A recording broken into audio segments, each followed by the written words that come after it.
This video program is designed to present an overview of the basic operation of the ocl400 brake lathe.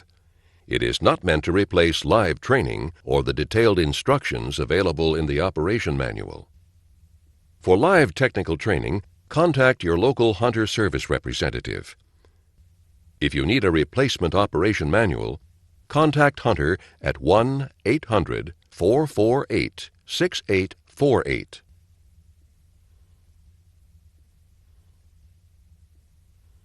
Before using the ocl400, read the operation manual. Keep the operation manual available for use in the service bay. Wear OSHA-approved safety glasses. Never wear loose clothing. Keep your hands and fingers clear of rotating assemblies. Do not use the lathe if it is damaged or requires service. Always use the ocl400 as intended.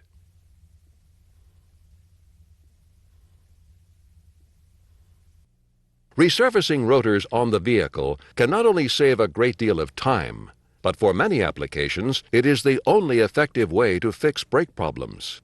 For example, removing hubbed rotors on many four-wheel drive vehicles can be very time-consuming.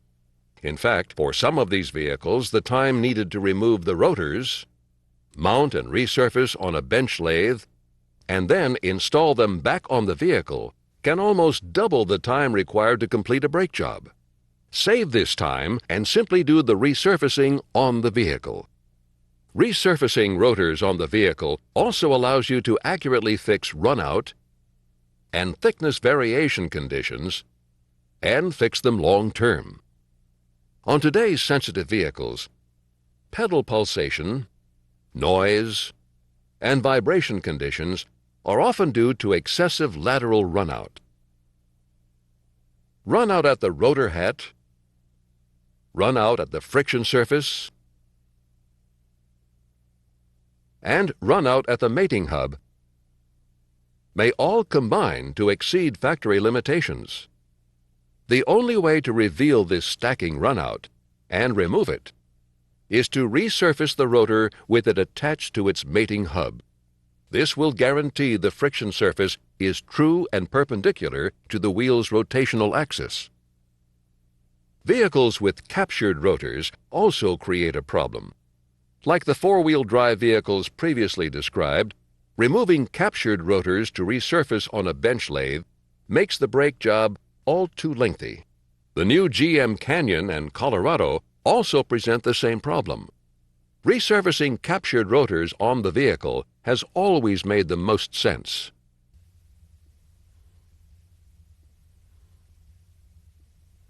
Position the vehicle on the lift rack according to the manufacturer's guidelines and chock the wheels. Perform a thorough brake inspection. During this inspection, be certain the rotor and hub assemblies will rotate without excessive friction.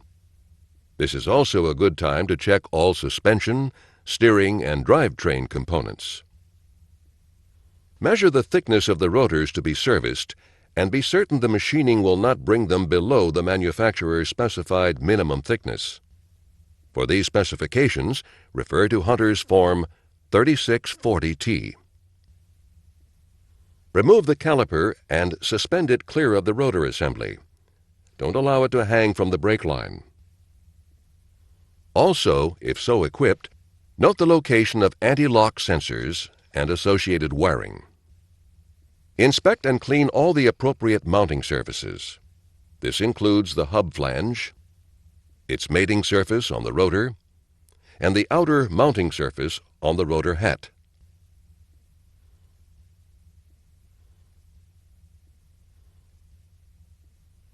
Align the hub adapter with the wheel studs and secure it with the vehicle's lug nuts.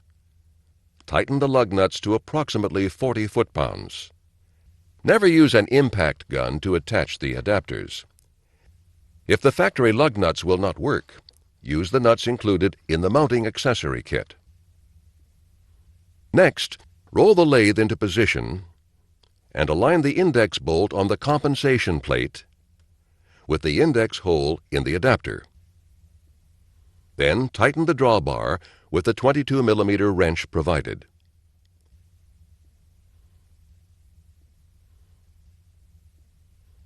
To locate the correct ring flange for the vehicle, use the application guide, or simply choose the adapter that fits over the hub and is the correct bolt circle.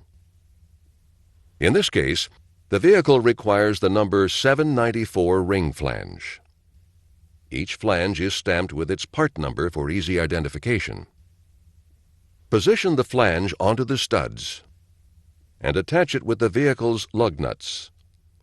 If the factory lug nuts will not work, use the nuts included in the mounting accessory kit. Tighten the nuts to approximately 40 foot-pounds. Rotate the assembly so the index mark on the flange is straight up, and then align the index mark on the hub adapter with the index mark on the flange. Using the Allen wrench provided, secure the adapter with the 3 attaching bolts.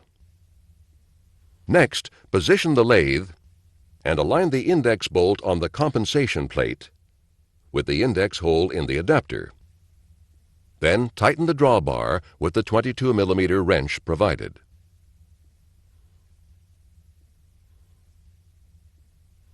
To locate the correct adapter for the vehicle being serviced, refer to the application guide, form number 4257T.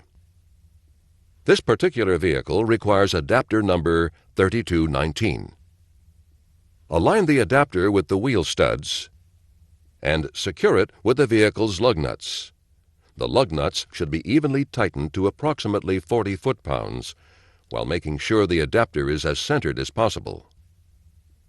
If the factory lug nuts will not work, use the nuts included in the mounting accessory kit. Next, roll the lathe into position and align the index bolt on the compensation plate with the index hole in the adapter. Then, tighten the drawbar with the 22mm wrench provided.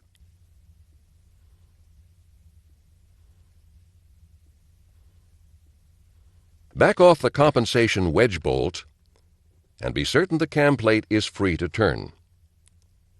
Turn on the power switch and then position the control box upright. Now, press the angle transducer button. When stable, the ready indicator light will turn green. Next, press the compensation button. The lathe will then rotate the assembly 3 times, taking a reading at each position. As each reading is taken, its respective indicator light will turn red. After the 3rd position is measured, the lathe will rotate once more and take a final reading. The runout bar graph now displays the amount of runout requiring compensation. To make the correction, rotate the compensation cam until the adjuster wedge is at top dead center. Then, using the Allen wrench provided, adjust the cam wedge until both center green lights are displayed on the runout bar graph.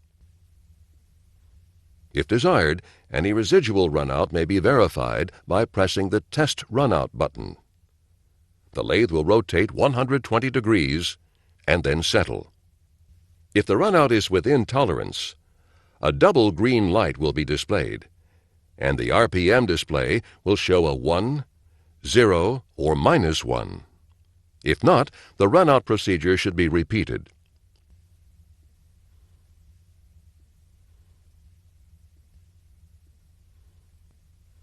Loosen the cutter shaft lock bolt and position the tool holders as shown. Then tighten the lock bolt. Disengage the feed by rotating the engagement knob counterclockwise. Now rotate the RPM switch to start the drive motor. Set the speed between 60 and 80 RPM. Using the feed control knob, position the cutting tools fully inboard. Be careful not to crash the cutting tools. Next, loosen the inner tool holder. With the depth knob, adjust the inboard cutter until you can hear the insert just touch the rotor, and stop. Then, while observing the scale, dial in the desired depth of cut. Each mark on the scale is 4/1000ths of an inch. Tighten the tool holder lock knob. Repeat this same procedure with the outer tool holder. Now, adjust the RPM to the desired speed, and then engage the feed. If you know or suspect the rotor may be prone to chatter, depress the ACT button. The ACT feature varies the RPM of the lathe to eliminate the possibility of chatter.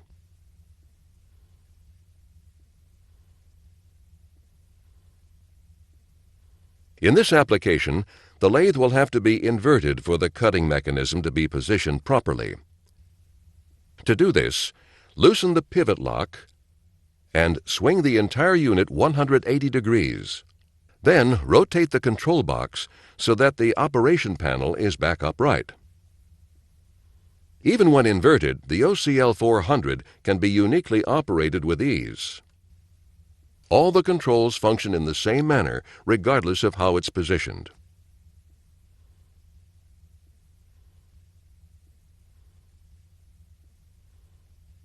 The cutting inserts should be rotated or replaced whenever the resulting surface finish begins to degrade, or if the insert is damaged. To replace the inserts, remove the Torx head screws, attaching the inserts to the holders, and discard them. The required Torx wrench is provided with the unit. Clean the tool holders, and using new screws, install the new inserts securely to the holders.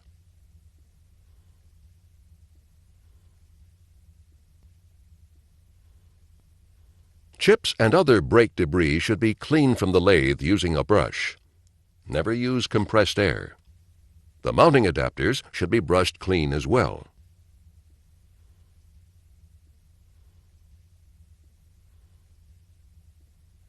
Inspect all mounting adapters. Any small nicks or burrs should be removed with a very fine crocus cloth or similar polishing material.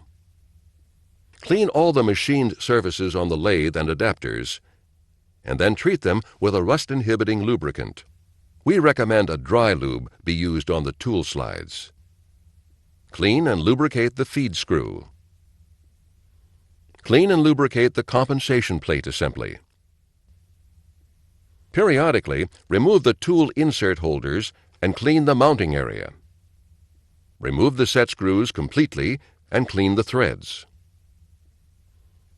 Clean the holders and reinstall.